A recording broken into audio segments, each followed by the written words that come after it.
ओम नमो भगवते वासुदेवाय। ओम नमो भगवते वासुदेवाय। ओम नमो भगवते वासुदेवाय।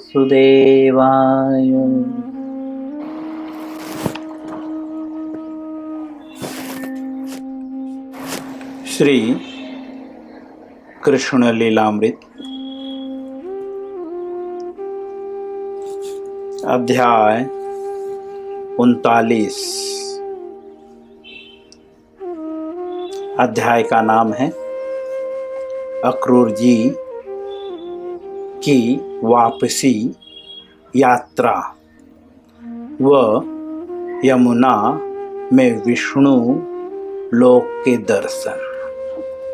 इस अध्याय का आज तीसरा दिन है। पुनः हम पुरानी बातों पे एक दृष्टि डालते हुए आगे बढ़ेंगे।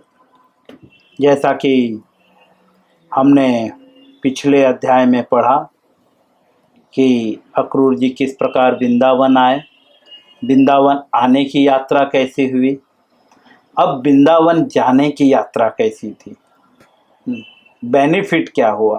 तो हम अध्याय के जो है हेडलाइन, ठीक है, हेडलाइन में ही पढ़ते हैं। विषय विष्णु लोक के दर्शन। ये बेनिफिट हुआ, भगवान के दर्शन हुए और उनको यहाँ पे ही विष्णु लोक के दर्शन हो गए। ये बेनिफिट हुआ। जब वास्तव में आप, प्रभुपाद जी लिखते हैं कि भक्तों के लिए जो है, अगर हमें यात्रा करनी है तो आदर्श कौन होना चाहिए, ठीक है, तो इसीलिए लिखते हैं कि अक्रूर जी आदर्श होने चाहिए यात्रा के लिए। अक्रूर जी जिस तरह से यात्रा किए, भक्तों को भी यात्रा में उनकी मानसिक स्थिति ऐसी होनी चाहिए, ना कि पिक्चर के चर्चाएं करें। उदाहरण के तौर पे भी हमें प्रयत्न करना चाहिए आध्यात्मिक एग्जाम्पल हो, किसी वैष्णव, किसी उत्तम व्यक्ति के जो है उदाहरण हम प्रस्तुत करें। जैसा कि हम प्रभुपाद जी के पुस्तकों में देखते हैं, प्रभुपाद जी बहुत कम ही जो है मटेरियल उदाहरण प्रस्तुत करते हैं, हमेशा आध्यात्मिक उदाहरण प्रस्तुत करते हैं। उसी तरह से यात्रा का उदाहरण अक्रूर जी को प्रस्तुत करते हैं। बोलते हैं अक्रूर जी जिस तरह से यात्रा किए थे उस तरह से जो है हर किसी को वृंदावन की यात्रा या किसी भी धाम की यात्रा करनी चाहिए, ठीक है। अगर आप अक्रूर जी जैसे उनको आदर्श मान के कहीं पे भी यात्रा करेंगे, किसी भी धाम में, ठीक है, किसी भी धार्मिक स्थान में, जब इस भावना से करेंगे तो कुछ और आपको दर्शन प्राप्त होगा, जैसा कि अक्रूर जी को दर्शन प्राप्त हुआ। अब श्रील प्रभुपाद जी यहाँ पे एक बात और कहते हैं कि ठीक है, यह तो यात्रा हुई, ठीक है। प्रभुपाद जी भगवान को एक उदाहरण के रूप में प्रस्तुत करते हैं कि एक भक्त को किस तरह से अतिथि की सेवा करनी चाहिए। भगवान स्वयं अपना उदाहरण प्रस्तुत करते हैं, बट हम प्रभुपाद जी के माध्यम से सुन रहे हैं, इसीलिए मैं प्रभुपाद जी का नाम ले रहा हूँ। प्रभुपाद जी कहानी के रूप में भागवतम को बहुत सरलता से हमें समझा रहे हैं और एक एग्जाम्पल प्रस्तुत कर रहे हैं कि किस प्रकार जो है एक आदर्श भक्त को जो है अतिथि की स्वागत कैसे करनी चाहिए। प्रभुपाद जी लिखते हैं, भले ही वह अतिथि दुश्मन ही क्यों ना हो। अब इस अध्याय में 39वें अध्याय में प्रभुपाद जी कहानी के माध्यम से जो भागवतम के 10वें स्कंद का, ये कृष्ण लीला जो है भागवतम के 10वें स्कंद का जो है कहानी स्वरूप प्रस्तुत किया गया है।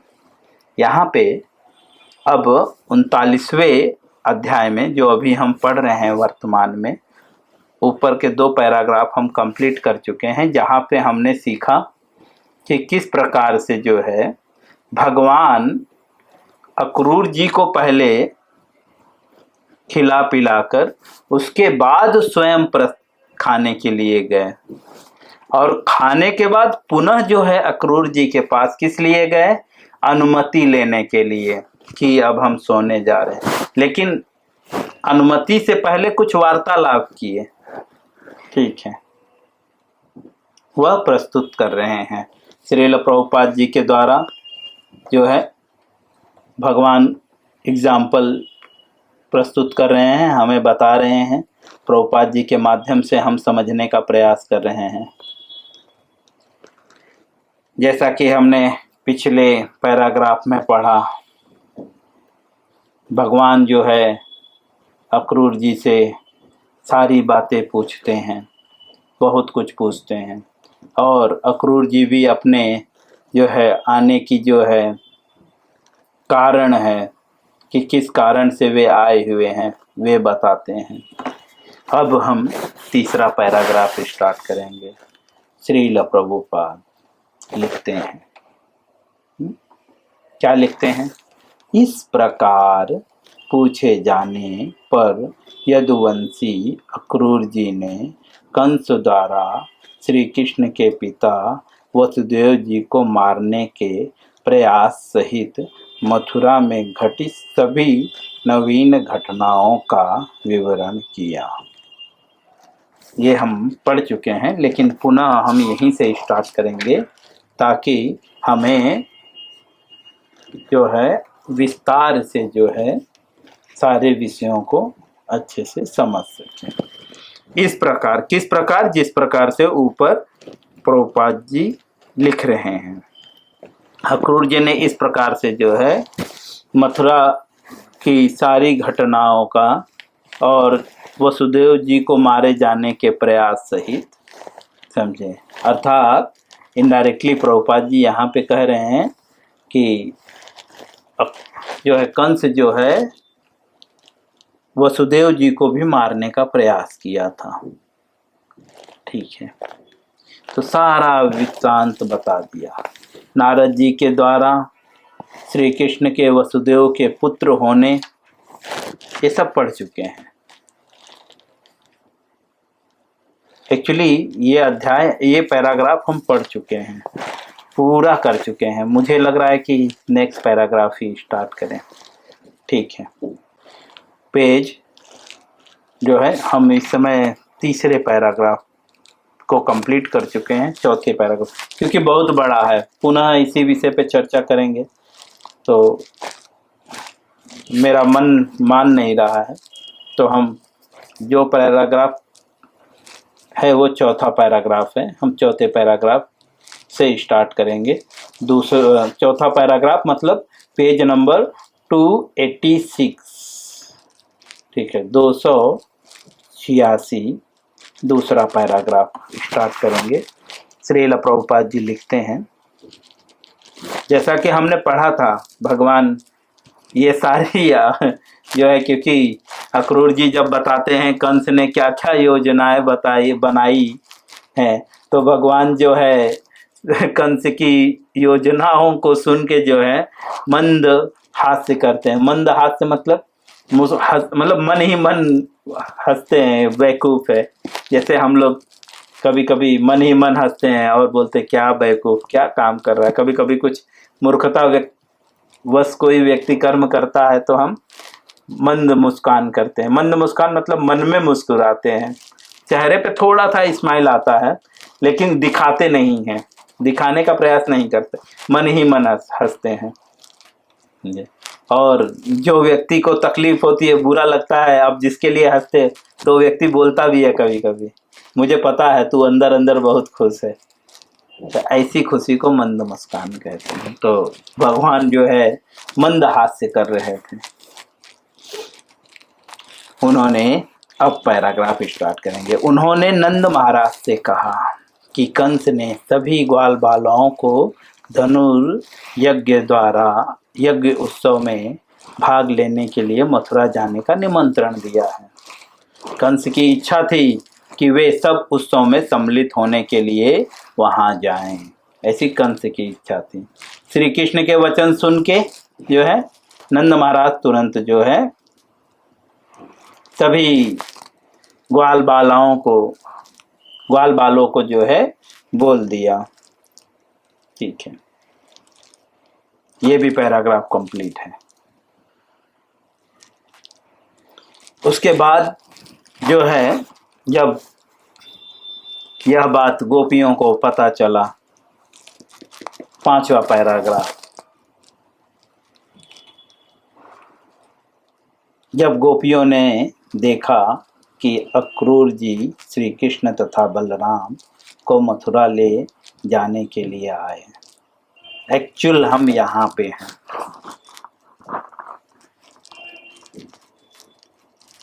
एक्चुअल यहाँ पे हैं हम। ठीक है, तब स्थिति क्या थी? गोपियां अत्यंत व्याकुल हो उठी।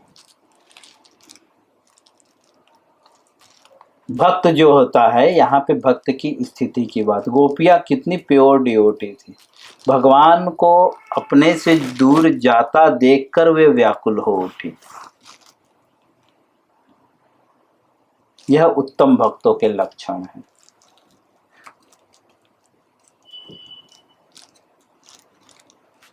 वे भगवान को खोजने के लिए कोई तीर्थ धाम में नहीं गए। उस समय भी तीर्थ थे, है ना,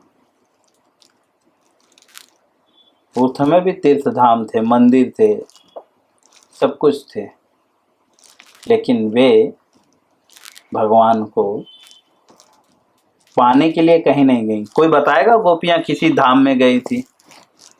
वृंदावन। गोपियां कहीं तपस्या करने गई थी? बिल्कुल नहीं। ठीक है, यत्र गायन्ति मद भक्त तत्र तिष्ठामि नारद। गोपियों को ये चीज क्लियर है, ठीक है, कि जहाँ भगवान का भजन कीर्तन होता है, भगवान वहीं होते हैं, है ना। भगवान को प्राप्त करने के लिए हमें तीर्थ धाम भ्रमण करने की जरूरत नहीं है, समझे। प्रभु को ढूंढने के लिए आपको कहीं जाने की जरूरत नहीं है, ठीक है। प्रभु को पाने के लिए हमें भक्ति करने की जरूरत है। हम तीर्थ धाम क्यों जाते हैं? हाँ, तीर्थ धाम क्यों जाते हैं हम? कोई बताएगा? भक्तों की संगति के लिए, हाँ? भगवान के दर्शन के लिए नहीं। भगवान के दर्शन दुर्लभ थोड़ी हैं। भगवान के दर्शन तो आपके घर में हो रहे हैं। किसके दर्शन के लिए? भक्तों के लिए। भक्ति भक्त भगवंत गुरु चतुर नाम के, जिनके पद पंकज किए नासे विघ्न अनेक। भक्ति, भक्त, भगवंत और गुरु, 4 लोग को प्रणाम करने से सभी प्रकार की विघ्न और बाधाएं नष्ट हो जाती हैं। हम धाम में किसके दर्शन के लिए जाते हैं? कृष्ण लीला में हमने पढ़ा है,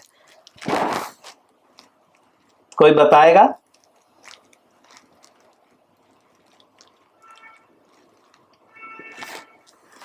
ये आप सबके लिए जो है यह क्या कहते हैं क्वेश्चन है संडे के दिन। संडे के दिन मैं सबसे पूछूंगा कृष्ण लीला में कहाँ पे लिखा हुआ है, या भगवत गीता, दो में से एक पुस्तक है। चलिए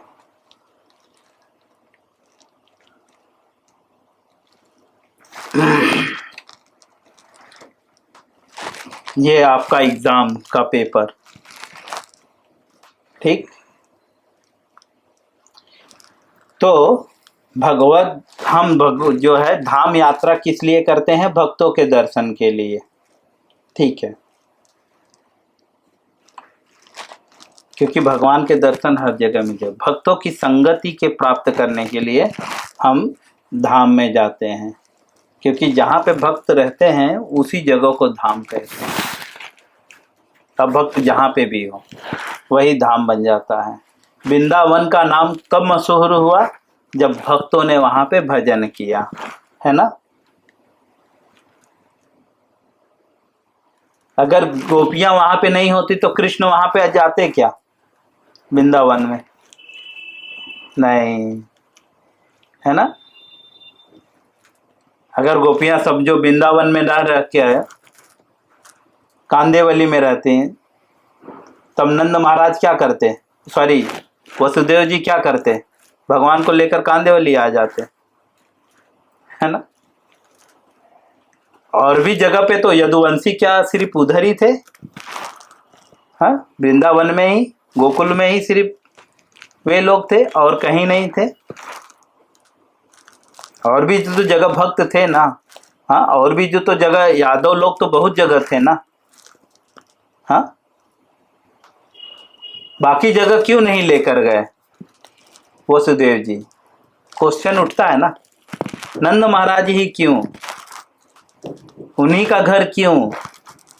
दूसरे घर में क्यों नहीं? क्या दूसरा कोई दुश्मन था उनका? वो तो बड़े लोग थे, बहुत सारे मित्र होंगे ना, और भाई भी होंगे।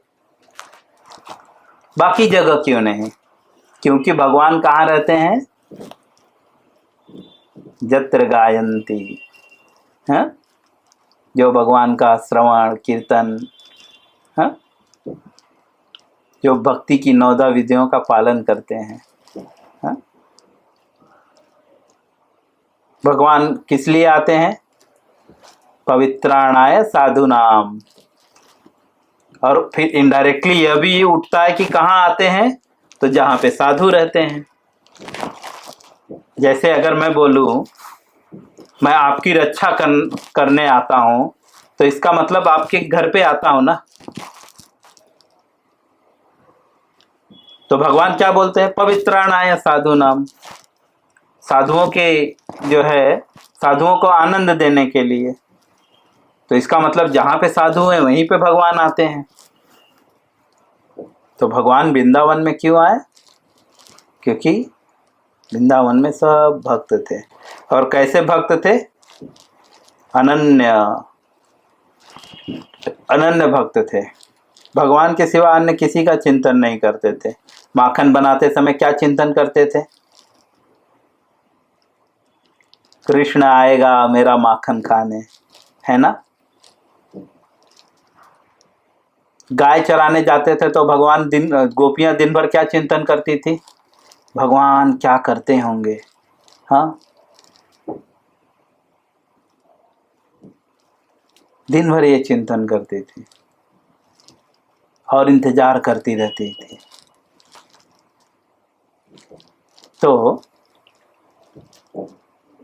यह भक्तों के लक्षण है। गोपियां जो है व्याकुल हो गई।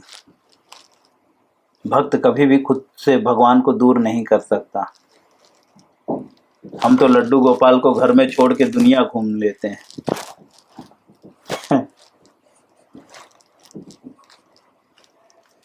जब भगवान हमारे घर में है तो उसको भक्तों की नगरी बनाइए, डेली कीर्तन कीजिए, लोगों को बुलाइए, ठीक है, सब भक्त बन जाएंगे, ठीक है। जब आप घर में कीर्तन करेंगे ना, तो आप देखो आजू बाजू वाले भी आएंगे। चलो प्रभु जी के इधर प्रतिदिन कीर्तन होता है, चलो थोड़ा बैठ के सुनते हैं। जब हम गोपियों और नंद महाराज जैसे भक्ति करेंगे तो वृंदावन में, जैसे हम लोग वृंदावन में कोई हमें बुलाता है क्या? हाँ, नहीं ना, हम खुद वहां पे जाते हैं। कारण भक्ति में इतना शक्ति है, ठीक है, आपको कहीं जाने की जरूरत नहीं है, लोग आपके पास चले आएंगे। समझे? जिस तरह से मदारी बीन बजाता है, सारे सांप चले आते हैं, ठीक है, उसी तरह से जो भक्त हैं,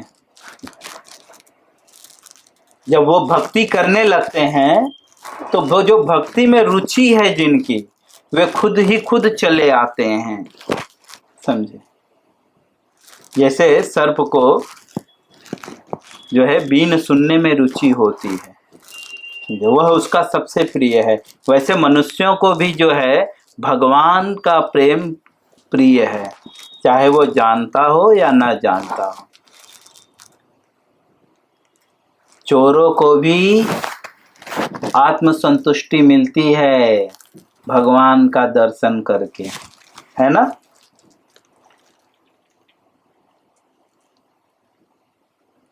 असुर भी संतुष्ट हो जाते हैं भगवान का दर्शन करके। और भगवान तो छोड़िए, भक्त का दर्शन करके। इसीलिए कहते हैं भक्ति भगवंत,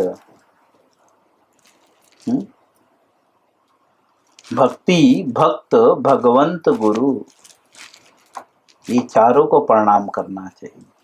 चतुर्नामो अपु एक, इन चारों में से अगर कभी एक को भी आपने प्रणाम कर लिया, पद पंकज, हाँ, मतलब चरण कमल, जिसके पद पंकज किए, उनकी चरणों की पूजा करने से नासे ही विघ्न अनेक, सारे विघ्न हट जाते हैं। लेकिन भक्त कैसे होते हैं? तो यहाँ पे वे भगवान को एक क्षण भी जो है स्वयं से दूर नहीं रखते, है ना? गोपियाँ इसलिए व्याकुल हो गई क्योंकि वो एकदम प्योर डिवोटी थी, ठीक है, और वे भगवान को एक क्षण भी स्वयं से दूर नहीं रखना चाहती। हम इससे आगे जो है कल पढ़ेंगे कि गोपियों ने क्या किया, अच्छे से पढ़ेंगे क्योंकि ये पैराग्राफ कंप्लीट नहीं हुआ था, तो इस पैराग्राफ को शुरू से हम पढ़ेंगे अच्छे से, और आगे हम समझेंगे कि भक्त को कैसे होना चाहिए। ये समझना क्यों है? खुद को वेरीफाई करने के लिए, दूसरों के लिए नहीं, खुद को वेरीफाई करने के लिए, मेरी स्थिति कहाँ है, ठीक है, और उस स्थिति तक पहुँचने के लिए जो है हमें क्या सुधार करना है खुद में, यह जानने के लिए, ठीक है।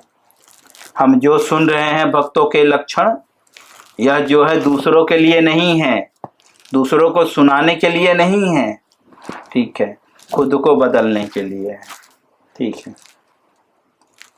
तो हम प्रभुपाद जी के द्वारा भागवतम के 10वें स्कंद कहानी स्वरूप, जो कृष्ण लीला पुस्तक में जो गुण बताए गए हैं भक्तों के, भक्त और जो भी भक्ति के, उन गुणों को अपने जीवन में लाने के लिए प्रयत्न करेंगे। इसलिए हम इन लीलाओं को सुन रहे हैं, ठीक है।